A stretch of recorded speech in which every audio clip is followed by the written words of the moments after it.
तो last class में हमने किया था मैट्रिक्स अप्रोच टू रिग्रेशनल एनालिसिस, जहाँ पर हमने सारे ये मैट्रिक्स फॉर्म में हमने सब सॉल्व करके एस्टिमेटर की वैल्यू निकाली थी, जो कि वैल्यू आई थी। फिर हमने कुछ असम्पशंस ली थी कि जहाँ पर ये था expected value of U I is 0, also there is no problem of no autocorrelation problem, also there is no heterogeneity problem and there is no multicollinearity problem in the model। और अब यहाँ पे एक चीज़ रह गई थी कि जैसे हमने कहा था कि जब मल्टीप्लाई करेंगे यू यू ट्रांसपोज को, जो डायगोनल मैट्रिक्स आएंगे वो क्या आएंगे आपके u1 स्क्वायर u2 स्क्वायर। अब u1 स्क्वायर u2 स्क्वायर अगर हम बोल रहे हैं कि क्या है, होमोसेडास्टिक है, तो इसकी वैल्यू क्या आएगी, सिग्मा स्क्वायर यू आई नहीं लिखेंगे, यू लिखेंगे, सिंपल, ये कांस्टेंट वैल्यू है। और हम जब कह रहे हैं कि there is no autocorrelation problem, तो जब ये वाली वैल्यूज क्या हो जाएंगी, 0, तो ये फिर से क्या बन जाएगा, स्केलर मैट्रिक्स बन जाएगा। और यहाँ से हम क्या निकाल सकते हैं, sigma square you I common, और फिर इसकी वैल्यू क्या आ जाएगी आपकी, कांस्टेंट वेरिएंस की वैल्यू क्या आएगी, sigma square you I identity यानी आई एन मीन्स ये आपका क्या है, मैट्रिक्स फॉर्म में होमोसेडास्टिक या वेरिएंस की वैल्यू है। फिर हमने की थी properties of OLS estimates of beta hat, linearity proof किया था हमने, अनबायसनेस प्रूफ किया था।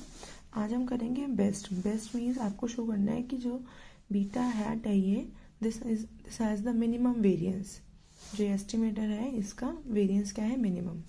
अब आपको फॉर्मूला पता है वेरिएंस ऑफ बीटा हैट का, expected value of beta hat minus expected value of beta hat का इस पूरे का होल में रहेगी एक्सपेक्टेशन एंड होल स्क्वायर। ठीक है, मतलब हम कहते हैं कि यहाँ पर आपका क्या है होगा, एक्सपेक्टेड वैल्यू ऑफ होल में आएगा expectation beta hat minus expected value of beta hat इसका होल स्क्वायर। अब इस चीज़ का होल स्क्वायर है, तो हमने बताया था कि जब मैट्रिक्स में हम होल स्क्वायर करते हैं तो इसका मतलब क्या है, इसी ब्रैकेट का एक बार ट्रांसपोज। तो एक्सपेक्टेशन हमने बाहर लिख लिया, तो एक्सपेक्टेशन हमने बाहर लिखा, ये हो जाएगा beta hat minus expectation beta है, एक ब्रैकेट ये हो गया, एक ब्रैकेट इसका ट्रांसपोज,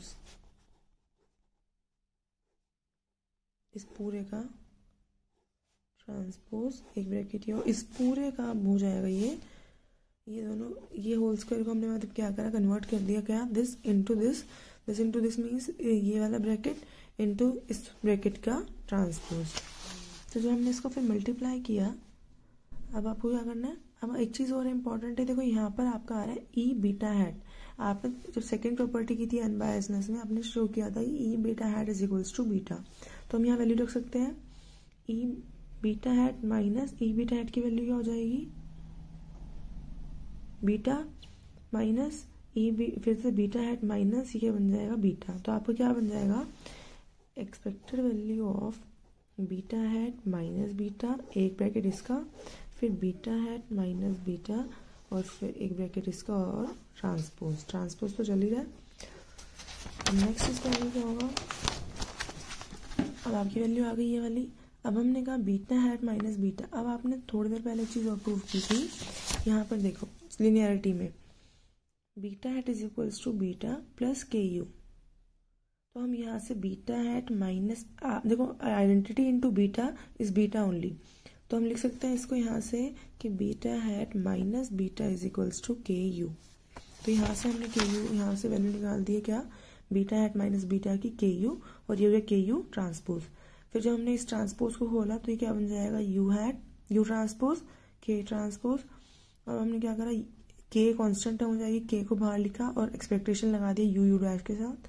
और अभी हमने प्रूव किया था कि this you you dash expectation of you into you dash is, अभी हमने लास्ट में जब निकाला था वो क्या निकाला था आपने, sigma square U into I N. तो हमने वैल्यू पुट कर दी sigma square U into I N के आई, बस ये आपका आ गया variance of beta hat sigma square के आई। अब आपको इसको एक्स की फॉर्म में कन्वर्ट करना है, क्योंकि आपका सारा ही मॉडल किस में चल रहा है, एक्स वेरिएबल में। अब आपने क्या करा, के की वैल्यू डाल दी, जो के की वैल्यू क्या थी, एक्स ट्रांसपोज एक्स का इनवर्स और एक्स ट्रांसपोज। अच्छा एक चीज़ याद रखेंगे, एक्स ट्रांसपोज अगर हम इस चीज़ का इनवर्स का हम ट्रांसपोज करते हैं तो वो सेम ही वैल्यू आएगी। जब हम और इस वाले की स्केलर मैट्रिक्स है तो अगर आप इसका ट्रांसपोज इन्वर्स करोगे फिर उसका ट्रांसपोज करोगे तो वो सेम ही वैल्यू आएगी, वो यहाँ पे हम यूज़ करेंगे। अब आपने क्या करा, के की वैल्यू पुट कर दी है, यहाँ पे इसका क्या चल रहा है ट्रांसपोज। जब हम एक्स ट्रांसपोज है यहाँ पर और फिर बाहर भी ट्रांसपोज है होल में, तो जब हम इसको आगे लेके आएंगे तो ये क्या बन जाएगा, ये तो एज इट इज रहेगा यहाँ तक तो आपने सेम लिखा है। फिर ये एक्स ट्रांसपोज का ट्रांसपोज से क्या बन जाएगा एक्स, और ये चीज़ मैंने बताई है कि इसका इनवर्स का ट्रांसपोज क्या रहेगा, सेम यही रहेगा। तो आपका अब आपको पता है कि एक्स ट्रांसपोज एक्स का इनवर्स और एक्स ट्रांसपोज एक्स, यानी कि ये दोनों ब्रैकेट्स, यानी कि ये दोनों टर्म्स क्या बन जाएंगी 1, क्योंकि इसका इनवर्स ही है ये, तो ये बन गया 1। तो आपका वेरिएंस एक्स की टर्म्स में क्या आ जाएगा, variance of beta hat is equals to sigma square U X bar X का इनवर्स। तो ये आपका हो गया variance of beta hat. Now therefore we can get the variance of beta hat by taking the term from. अच्छा, अब इस चीज़ को क्या करें, इन्होंने खोल के लिख दिया कि अगर मान लो आपको, देखो यहाँ तक भी छोड़ सकते हो आप, इसको एक्सपैंड करके लिखना हो कि एग्जैक्ट वैल्यूज निकालनी हो आपको, तो क्या करेंगे, अब इसको एक्सपैंड कर दिया एक्स ट्रांसपोज और एक्स को। अब आपको सिंपल यहाँ पे क्या करना है, इसको बस इतनी सी आपको यहाँ पे थोड़ी सी ये वैल्यूज याद रखनी है, क्योंकि अगर आप इस चीज़ का एक्स ट्रांसपोज एक्स का पूरा ही हम के वेरिएबल तक लेके चलोगे तो काफ़ी बड़ा पड़ेगा। तो आप डायरेक्टली इस चीज़ को सिर्फ इन्होंने 2 वेरिएबल के हिसाब से लेकर चले हैं, क्योंकि 2 वेरिएबल यहाँ पर 2 इंडिपेंडेंट वेरिएबल्स, क्योंकि वो भी एक टाइप से 3 वेरिएबल मॉडल बन गया ना आपका ये, क्योंकि हम तो आपका ये भी क्या है, आपका मल्टीपल लीनियर रिग्रेशन मॉडल है, जहाँ पर हमने 2 इंडिपेंडेंट वेरिएबल लेकर चले हैं। तो ये क्या बन जाएगा, अगर आप के वेरिएबल लेकर चलोगे तो काफ़ी बड़ी कैलकुलेशंस जाएंगी। तो सिर्फ एग्जाम्पल सेट करने के लिए इन्होंने क्या करा, 2 वेरिएबल्स लेकर चले हैं।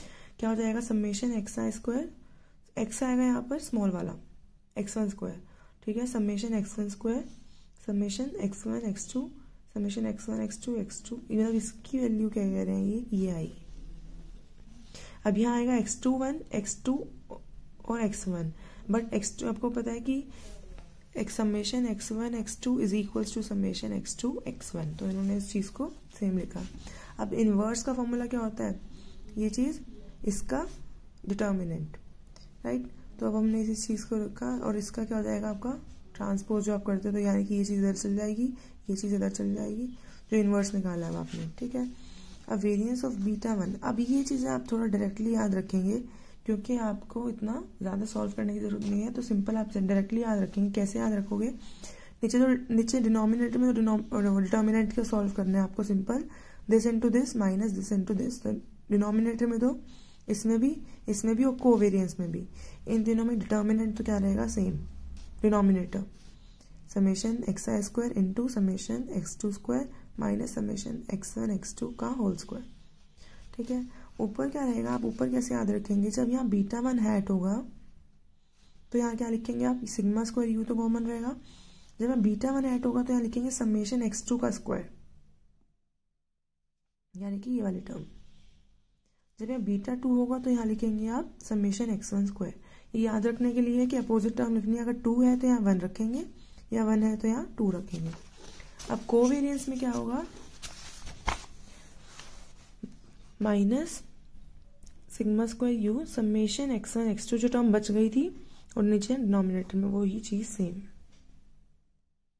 ठीक है। तो बस ये वैल्यूज आपको थोड़ा सा याद रखनी है, बिकॉज आपके जो मल्टीपल लीनियर रिग्रेशन वाली चीज़ है जो हम स्टार्टिंग में करेंगे, स्केलर क्वांटिटी, स्केलर जब हम सॉल्व करेंगे, स्केलर्स का सॉल्यूशन होगा तो उसमें है ये वैल्यूज़, तो यहाँ पर आपको डायरेक्टली आप लिख सकते हैं। तो ये 3 वैल्यूज़ आप याद रखेंगे।